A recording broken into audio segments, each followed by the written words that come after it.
இயேசுவில் பிரியமான சகோதர சகோதரிகளே, இதோ இந்த அருமையான அதிகாலை வேளையிலே அன்னையினுடைய அன்பு பிள்ளைகளாக இந்த அருள் நிறை ஆலயத்திலே நாம் ஒன்று கூடியிருக்கிறோம்.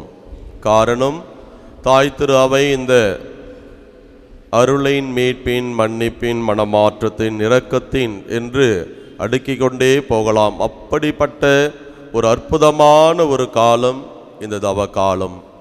இந்த தவக்காலம் என்பது எல்லா சூழ்நிலையிலும் நாம் வாழ்த்துக்களை தெரிவிப்பது போல இந்த ஒரு தவக்காலம் உங்கள் எல்லாருடைய வாழ்க்கையிலும் ஒரு எழுச்சியை, மனமாற்றத்தை, அருளை, ஆசிரை உங்களுக்கு நிறைவாக பெற்றுத்தர வேண்டும் என்று நான் வாழ்த்துகிறேன், ஜெபிக்கிறேன்.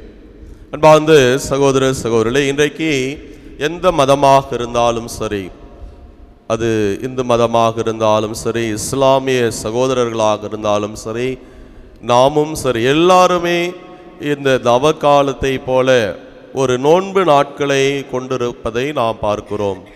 இதெல்லாம் எதற்காக என்று சொன்னால், ஆண்டவரோடும் அயலாரோடும் நம்மோடும் உள்ள அந்த உறவை மீண்டுமாக நாம் உறுதிப்படுத்துவதற்காக இந்த போன்ற நாட்களை நமக்கு மிக அழகாக கொடுத்திருக்கிறார்கள். இன்னும் அதிகமாக பார்க்கிற வேளையிலே நம்முடைய இந்த நாட்கள் அருளின், மனமாற்றத்தின் நாட்களாக இருக்கிற இந்த வேளையில் இதை நாம் நல்ல விதமாக பயன்படுத்தி கொள்ள நாம் முயற்சி எடுக்க வேண்டும் என்பதுதான் இந்த திரு அவை இன்றைக்கு நம்மை பார்த்து சொல்லக்கூடிய ஒரு செய்தியாக இருக்கிறது. எனவே இந்த நாட்களிலே 3 முத்தாய்ப்பான அந்த தூண்களாக இந்த தாய் திரு அவை நமக்கு ஒரு பரிந்துரையை கொடுத்திருக்கிறார்கள். எதற்காக? இந்த 3 காரியங்கள் நம்முடைய உறவு வாழ்க்கையை உறுதிப்படுத்துவதற்காக இருக்கிறது. ஏனென்றால் நாம் வணங்குகிற, வழிபடுகிற அந்த இறைவன் எப்பொழுதுமே 2வது ஒரு வாய்ப்பை கொடுக்கக்கூடியவராக இருக்கிறார்.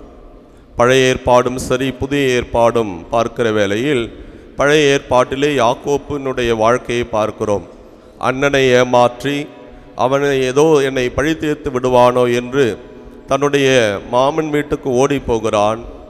ஆனால் மீண்டும் தன்னுடைய தாயகத்தை நோக்கி திரும்பி வருகிறான். இஸ்ராயேல் மக்களுடைய வாழ்க்கையிலும் பார்க்கிற பொழுது ஒவ்வொரு முறையும் யாவே இறைவனை விட்டு பிரிந்தார்கள், பிறகு மீண்டும் யாவே இறைவனோடு வருவார்கள்.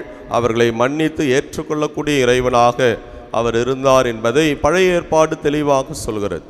புதிய ஏற்பாட்டுக்கு பார்க்கிற வேளையிலே அங்கே ஊதாரி மைந்தனுடைய உவமை, நான் எழுந்து மீண்டும் என் தந்தையிடம் செல்வேன் என்ற அந்த உறுதிப்பாட்டோடு வருகிற வேளையில் தந்தை 2வது வாய்ப்பை அங்கே அவனுக்கு கொடுக்கிறார்.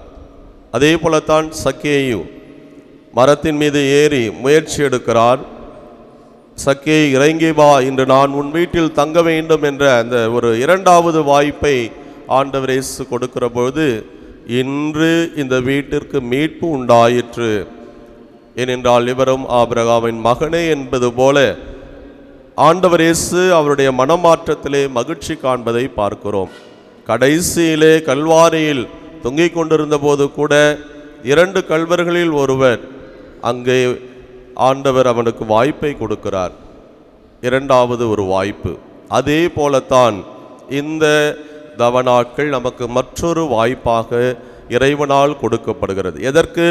நம்முடைய உறவுகளை சரிபார்ப்பதற்காக. அதற்கு 3 தூண்களாக இருப்பது தான் ஜெபம், தபம், தான தர்மம். பழைய வார்த்தைகளில் இன்றைக்கு இறைவேண்டல் இன்னும் பல்வேறு விதமான வார்த்தைகளை நாம் மாற்றிக்கொண்டிருந்தாலும் ஜெபம், தபம், தான தர்மம். ஜெபம் என்பது எதற்காக? இறைவனோடு உள்ள அந்த உறவை உறுதிப்படுத்துவதற்காக. ஒவ்வொரு நாளும் இன்னும் கூடுதலான நேரத்தை தந்தையோடு நாம் செலவிடுகிற போது அந்த உறவை உறுதிப்படுத்தி கொள்கிறோம். தபம் என்பது நம்மையே நாம் ஒருத்தி கொண்டு, நம்முடைய தேவைகளை நாம் சுருக்கி கொண்டு, நம்முடைய ஆசாபாசங்களை எல்லாம் அடக்கி கொண்டு இந்த நாட்களிலே இன்னும் சிறப்பாக நாம் வாழ்கிற போது நம்மோடு உள்ள உறவை நாம் சரிப்படுத்தி கொள்கிறோம். இதிலே நான் அதை செய்ய மாட்டேன், இதை செய்ய மாட்டேன், குடிக்க மாட்டேன், சிகரெட் பிடிக்க மாட்டேன், கறி சாப்பிட மாட்டேன், பெண்கள் நான் பூ வச்சிக்க மாட்டேன், பொட்டு வச்சிக்க மாட்டேன், ஆடம்பரமாக இருக்க மாட்டேன், இந்த மாட்டேன் மாட்டேன் என்பதையெல்லாம் விட்டுவிட்டு இன்னும் நான் என்ன செய்ய போகிறேன்? என்னுடைய உறவு நிலையை உறுதிப்படுத்துவதற்காக ஏதோ பேசாத ஒருவரோடு நான் பேசுவேன், அல்லது மற்ற காரியங்களை நன்மை செய்வதற்கு நான் முயற்சி எடுப்பேன் என்று நேர்மறையான ஒரு காரியத்திலே நாம் இறங்க வேண்டும். அதுதான் இன்றைக்கு திரு அவை நமக்கு சொல்லிக் கொடுக்கக்கூடிய ஒரு பாடம். எனவே நான் அதை செய்ய நம்முடைய தப முயற்சி என்பது நம்முடைய தேவைகளை நாம் குறைத்து கொண்டது. எதற்காக? அது மற்றவரிடம் செல்ல வேண்டும்.